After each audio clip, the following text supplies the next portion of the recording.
अरे माँ, देखो, दीदी को तो देखो, इसे क्या हुआ है।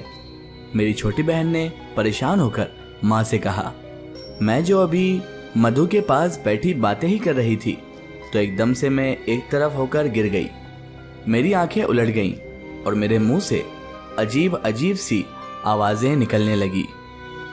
माँ ने जो मधु की आवाज सुनी तो भागी भागी मुझे देखने के लिए आ गई। माँ ने परेशान होकर मधु की तरफ देखा और कहा, मुझे लगता है शालू को मिर्गी का दौरा पड़ा है। माँ की बात सुनकर मधु भी बगौर मेरी तरफ देखने लगी। हाँ माँ, लगता तो ऐसा ही है। ऐसा ही लग रहा है जैसे उसे मिर्गी का दौरा पड़ा हो। मधु ने माँ की तायीद की। माँ ने फिर मधु को बाहर की तरफ दौड़ाया कि जाकर जूता लेकर आओ और इसे सूंघाते हैं तो फिर ये होश पकड़ लेगी। मधु भाग के माँ की चप्पल ले आई और मुझे सूंघाने लगी, लेकिन मैं वैसे की वैसी ही बेहोश थी। माँ परेशानी से मेरी तरफ देख रही थी, लेकिन उन्हें भी समझ में नहीं आ रहा था कि आखिर हो क्या रहा है। उन्हें तो ये भी समझ में नहीं आ रहा था कि वो क्या करें। और फिर कुछ वक्त बाद मैं उठी और जो मैंने किया वो माँ को अगर पहले पता चल जाता तो शायद वो मुझे अपने हाथों से ही मार देती। लेकिन मैंने ऐसा किया क्या था? मैं बेहोश क्यों हुई थी और फिर इसका क्या हल निकला? ये सब जानने के लिए आपको मेरी पूरी कहानी सुनना पड़ेगी। मेरा नाम शालू है और मैं हिंदू मजहब से ताल्लुक़ रखती हूँ। मैं एक हिंदू लड़की हूँ। मुझसे छोटी एक बहन है और मेरी माँ। पिताजी तो कब के स्वर्गवासी हो गए थे। हम लोअर मिडिल क्लास से ताल्लुक़ रखते हैं। कैंसर जैसे मूजी मर्ज के इलाज के लिए पैसे कहाँ से लाते? सो वो कैंसर एक दिन पिताजी को खा गया। घर में और कोई मर्द तो था नहीं, तो मुझे ही काम के लिए बाहर निकलना पड़ा। अम्मा तो पहले ही लोगों के घरों में काम करती थी, इससे हमारी अच्छी नहीं तो बस गुजर तो रही थी। कभी कभार उन घरों से बासी सालन, रोटी और चावल भी मिल जाते थे और साल के साल राशन भी देते थे, तो कुछ गुजारा हो जाता था। लेकिन सिर्फ माँ की तनख्वाह से गुजारा मुश्किल हो गया था। अब मुझे भी घर से निकलना था, तो मैंने एक होटल पर बर्तन धोने की नौकरी कर ली। ये शहर का एक अच्छा और महंगा होटल था। मुझे यहाँ पे माँ के एक साहब ने रखवाया था। माँ ने बेगम साहिबा से दरख्वास्त की थी कि मुझे कोई नौकरी दिलवा दी जाए, तो बेगम साहिबा ने साहब से बात करके मुझे यहाँ पे नौकरी दिलवा दी थी। मैं उस नौकरी पे बहुत मुतमईन थी, क्योंकि खाना पीना सब होटल की तरफ से था। बर्तन धोने के लिए मशीनें लगी हुई होती थी, जिनकी वजह से मुझे बहुत आसानी हो जाती थी। जब भी कोई खाना प्लेटों में ज़्यादा बचा होता तो मैं उसे एक अलग थैले में डाल लेती और घर ले आती। माँ और मधु भी अच्छा खाना खा लेते। किचन के इंचार्ज से मैंने इसकी खुसूसी इजाज़त ली हुई थी, वरना तो वहाँ पे बहुत सख्त सिक्योरिटी थी। लेकिन मेरे हालात को देखते हुए इंचार्ज कभी कभार खुद ही कुछ खाना पैक करके दे देता था। मुझे यहाँ काम करते 2 महीने होने वाले थे। काम बहुत अच्छा था और मुझे मज़ा भी आता था, बस कभी कभार मैं बहुत थक जाती थी। उस दिन भी मैं मामूल के मुताबिक क्रॉकरी सेट कर रही थी कि मैंने देखा कि कुछ नैपकिन अभी अभी इधर ही पड़े हुए थे। ये नैपकिन्स धोने के लिए लॉन्ड्री एरिया में जाते थे और इस काम के लिए एक लड़का था जो ये करता था। शायद आज वो भूल गया था, तो मैंने किचन इंचार्ज को इन नैपकिन के बारे में बताया। उसने मुझे कहा कि तुम ये भी लॉन्ड्री में दे आओ। लॉन्ड्री का एरिया इस होटल के पिछली तरफ था। इससे पहले मैं कभी लॉन्ड्री एरिया की तरफ नहीं गई थी। मैं डरते झिझकते पिछली तरफ को निकल आई। होटल की गहमा गहमी इस वक्त उरूस पर होती है, लेकिन मैं इस रास्ते से जा रही थी जो कि स्टाफ के लिए मखसूस होता था। ये रास्ता एक पतली लंबी गली पे मुश्तमिल था, जिसके इख्तिताम पे दाएं तरफ मुड़कर आखिर में लॉन्ड्री एरिया था। मैं अभी दाएं तरफ मुड़ी ही थी कि मुझे एक आवाज़ आई। मैं ज़रा सहम कर रुक गई और इधर उधर देखा, लेकिन मुझे कोई भी नज़र नहीं आया। मैंने उसे अपना वहम समझा और आगे की तरफ चल पड़ी। लेकिन मेरे दिल में कहीं ये यकीन था कि मुझे कोई आवाज़ सुनाई ज़रूर दी थी। मैं नैपकिन लॉन्ड्री में देकर वापस किचन में चली गई, अपने काम को ख़त्म किया और घर चली गई।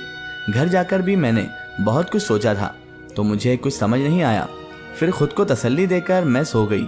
अगले दिन भी मैं मामूल की ड्यूटी पर थी। बर्तन इकट्ठे करते आज भी देखा तो किचन में नैपकिन वहीं पर काउंटर पर पड़े थे। मैंने किचन इंचार्ज को बताया और उन्हें धुलवाने के लिए लॉन्ड्री एरिया की तरफ चली गई। मैं आज थोड़ा मोहताद अंदाज में चल पड़ रही थी। जैसे ही मैं इस मुकाम तक पहुंची, मुझे आज वो आवाज़ थोड़ा बुलंद होकर सुनाई दी। मैंने गौर किया तो वह किसी और ज़बान के अल्फाज थे, जैसे मुसलमानों की अरबी ज़ुबान होती है ना, वैसे अल्फाज समझ में नहीं आ रहे थे। मैं हैरान भी थी और परेशान भी हो रही थी और खौफजदा भी थी। मुझे समझ नहीं आ रहा था कि ये आवाज़ आखिर आ कहाँ से रही है। होटल के कमरे तो साउंड प्रूफ होते हैं और यहाँ पे ऐसा कोई कमरा था ही नहीं जिससे आवाज़ आ सके। मैं उलझती हुई लॉन्ड्री रूम की तरफ चल पड़ी। नैपकिन देकर वापस किचन में आते मैं गायब दिमाग का शिकार थी।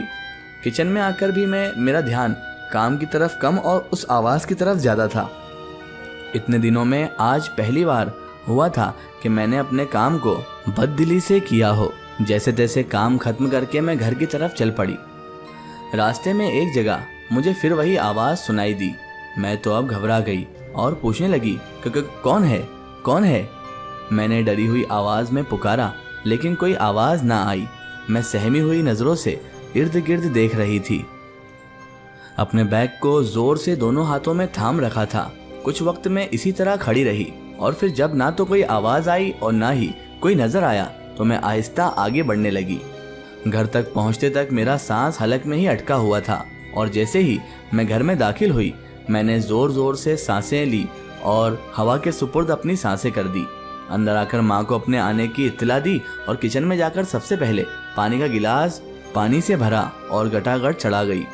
माँ ने जो यूं मुझे पानी पीते देखा तो पूछने लगी, क्या हुआ बेटा, इतनी हवास बागता क्यों हो रही हो। माँ ने पूछा तो मैंने अम्मा को कहा कुछ भी नहीं हुआ और माँ को टाल दिया कि गली से कुत्ता मेरा पीछे लग गया था तो मैं भाग कर आई हूँ। माँ तो मुतमईन होकर चली गई, लेकिन मुझे इत्मीनान नहीं था। मैं उन आवाज़ों के बारे में सोचते सोचते सो गई कि रात को मैंने एक ख्वाब देखा जिसने मुझे झंझोड़ कर रख दिया और मुझे उठा भी दिया। मैंने ख्वाब में देखा कि मैं एक बंद गली में हूँ जिसके ना आगे कोई रास्ता है और ना ही पीछे कोई रास्ता नज़र आ रहा है। अचानक एक दीवार से रोशनी निकलती है। मैं उस रोशनी की तरफ देखती हूँ तो वो रोशनी मेरी आंखों को बहुत अच्छी लगती है। मैं उसे देखती रहती हूँ कि वो रोशनी फिर देखते ही देखते मेरे पूरे वजूद में समा जाती है। मेरा पूरा का पूरा वजूद रोशन हो जाता है। मैं अभी इस रोशनी को देखकर खुशी हो रही थी कि माँ आ जाती हैं। वो जब मुझे ऐसे देखती हैं तो मुझे कहती हैं कि ये क्या किया तुमने। मैं हैरान होकर माँ को देखती हूँ और कहती हूँ, माँ मैंने क्या किया है। मैं माँ से पूछती हूँ तो माँ कुछ कहने के लिए मुंह खोलती हैं कि अचानक मेरी आँख खुल जाती है और मैं शुक्र करती हूँ ये ख्वाब था। मुझे इस ख्वाब की समझ तो नहीं आई, लेकिन मेरे अंदर कुछ अजीब सा एहसास हो रहा था। मेरी सारी रात आंखों में ही कटी और सुबह हो गई। आज मेरा काम पे जाने को दिल नहीं कर रहा था, इसीलिए मैंने पहले ही माँ को बता दिया आज मैं छुट्टी करूँगी और खूब आराम करूँगी। माँ भी खुश हो गई कि मैं आज सारा दिन घर पर ही गुजारूँगी। मैंने अपना मनपसंद नाश्ता तैयार किया और माँ के पास लेकर आ गई। माँ के साथ ढेरों बातें करते मुझे वक्त का अंदाज़ा ही ना हुआ। मैंने माँ के साथ घर के दूसरे कामों में उसकी मदद भी की, लेकिन जैसे ही मेरी ड्यूटी का वक्त हुआ मैं तैयार होकर निकल गई। मुझे खुद पता नहीं चला कि ये सब कैसे हुआ। हालांकि मैंने तो आज छुट्टी करनी थी। माँ मुझे पीछे से आवाज़ें देती रह गई, लेकिन मैं यही बोलकर आ गई कि माँ मैं जा रही हूँ। मुझे अफसोस भी हो रहा था, लेकिन ये मेरे बस में नहीं था।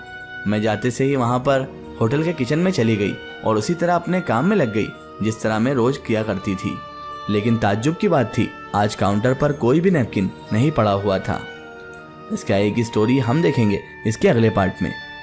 अगर आप भी अपनी ज़िंदगी कोई सच्ची कहानी या फिर अपनी कोई स्टोरी हमारे चैनल से शेयर करवाना चाहते हैं या आप चाहते हैं कि आपकी रियल स्टोरी हम अपने चैनल से शेयर करें, तो हमें कांटेक्ट करें हमारे फेसबुक और Insta page my story book पर। फेसबुक और इंस्टा पेज पर हमसे जुड़ें और हमें अपनी स्टोरी ज़रूर शेयर करें।